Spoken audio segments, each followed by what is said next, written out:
Paz, meus queridos, hoje eu quero falar de João 8, o que Jesus escreveu na areia. Lendo o texto de Levítico 20, 10, Deuteronômio 22, temos as seguintes revelações.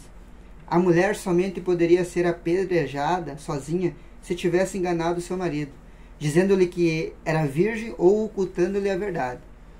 E nesse caso, não era o caso dessa mulher.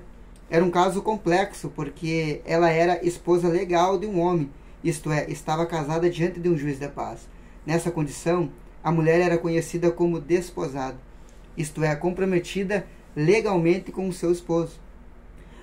Maria, por exemplo, já era esposa de José, pois a ata de seu matrimônio já havia sido lavrada diante de um juiz de paz. Por isso Mateus a considerava desposada com José. Esta mulher que foi apresentada a Jesus estava desposada de outro homem, mas na cidade se envolveu-se com outro. Nesse caso, ambos deveriam morrer. Conhecendo bem a lei, Jesus aplicou a justiça, pois ela estava só e seu cúmplice não estava presente junto com ela. Em outra situação que envolvesse uma mulher suspeita de adultério, a mulher, a pedido do marido, deveria passar pelo processo de averiguação sacerdotal, registrada em Números, capítulo 5. Leia. Nesse caso, não seria apedrejada, mas receberia uma punição direta de Deus, como a maldição sobre o seu ventre e sobre as suas coxas. O machismo, naquela época, era doentio, pois, nesse caso, a lei ordenava que o homem e a mulher deveriam morrer apedrejados, mas eles usavam o artigo feminino, pluralizando as, afirmando que somente as mulheres eram dignas de morte. Todas as palavras ditas nessa condição que apresentavam era que a mulher formava um cenário que resultaria em uma futura acusação. As pedradas significavam que a lei escrita por Moisés caía sobre a cabeça do infrator. Mas quando Jesus começou a escrever com seus dedos na terra, estava mostrando que não era assim que estava escrito na lei. Quem sabe não estava escrevendo, vocês sabem que não é isso que está escrito na lei. Já entrando em confronto com os que estavam ali julgando. Ele mesmo estava presente quando a lei foi primeiramente escrita pelos dedos de Deus sobre pedaços de rocha. Agora ele reescreve com os mesmos dedos sobre a rocha desfeita em areia. Que palavras escreviam com os seus dedos na terra? Você já parou para pensar?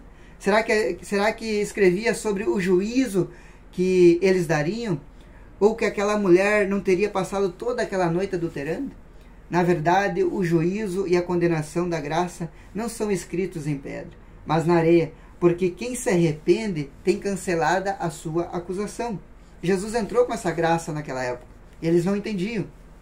Quando ele escreveu o seu juízo contra Balsazar, os seus dedos escreveram na parede de pedra. Mas quando ele escreveu a sentença daquela mulher na areia, demonstrava que a sua graça sobre a lei e contra os seus acusadores.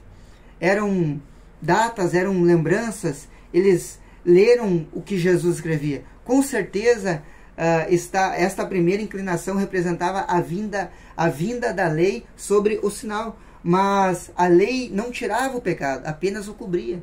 Sua primeira inclinação falava de sua presença como o verbo de Deus no Sinai. A lei não dava para nenhum deles o privilégio de estar sem pecado, pois a mesma lei não tirava os pecados, mas os cobria. Somente o Cordeiro de Deus tiraria o pecado desse mundo. Este contexto, ou esse texto, tem sido mal interpretado durante milênios. As duas inclinações de Jesus sobre a terra eram atitudes proféticas que envolviam dois tempos. Na primeira, lembramos que Deus escreveu no Sinai, no Monte Sinai. E quando os fariseus insistiram em perguntar-lhe, Jesus lhe fez uma pergunta muito difícil, que demonstrava a condição de todos aqueles que criam na lei, indicando-lhes que era impossível para a lei tirar os pecados. Glória a Deus. Ele inclinava pela segunda. Agora, pela graça de Deus, ele revela a bondade de Deus por ter enviado o seu Filho, Jesus Cristo, para encarnar-se entre os homens. Ao escrever pela segunda vez na areia, ele parece escrever um novo mandamento sobre a terra. O que a lei veio fazer? A lei veio revelar os pecados. Antes da lei, os homens estavam condenados à morte, coletivamente em Adão, por causa do pecado de Adão. Nenhuma pessoa recebia sobre si a imputação do seu pecado, por causa da condenação final já dada a Adão e a sua raça, que era a sentença de morte. Então, em Adão, todos pecaram e destituídos ficaram da luz da glória de Deus. Então, Lameque já estava condenado, e da mesma forma todos aqueles que nasceriam, mesmo que não pecassem, à semelhança do pecado de Adão. Isto é, como as crianças inocentes, como Cristo. Romanos 5,14. Pois morreriam de qualquer forma. Assim a morte reinou até a chegada da lei.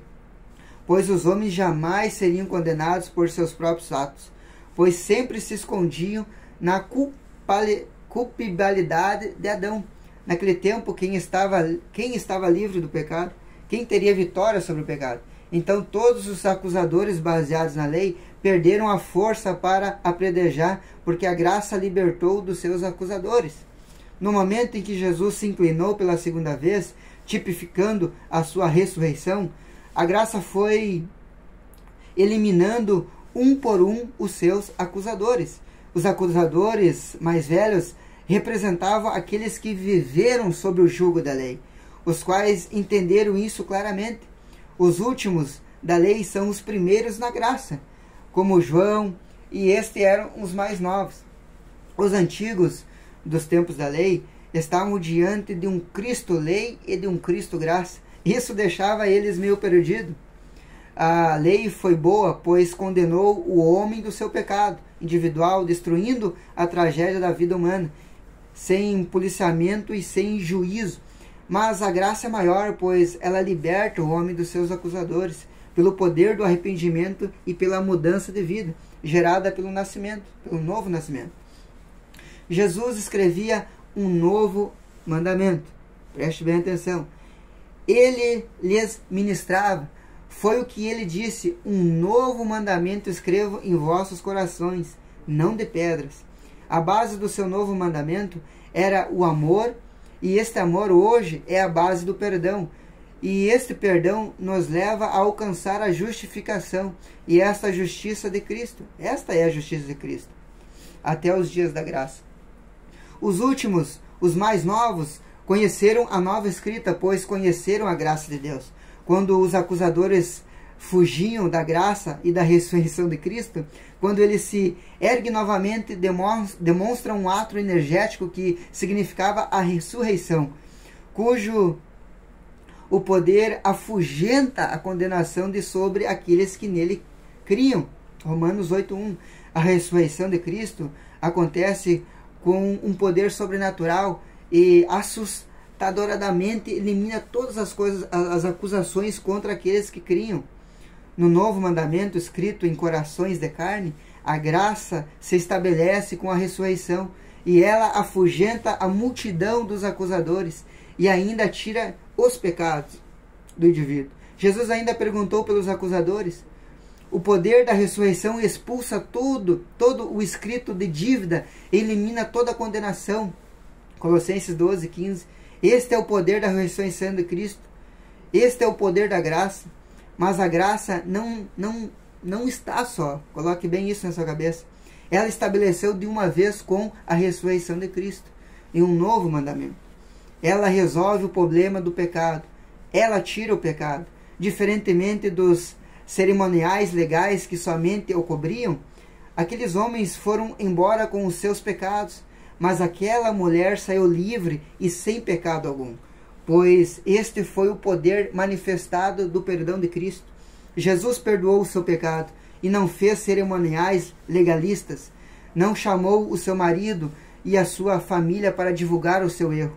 Jesus perdoou o seu pecado e a exortou: não peques mais. O perdão de Jesus a livrou de seus acusadores. destituiu a assembleia extraordinária que se reuniu para ouvir e presenciar o seu julgamento. Envergonhou os acusadores. Perdoou apenas a mulher e condenou os seus acusadores.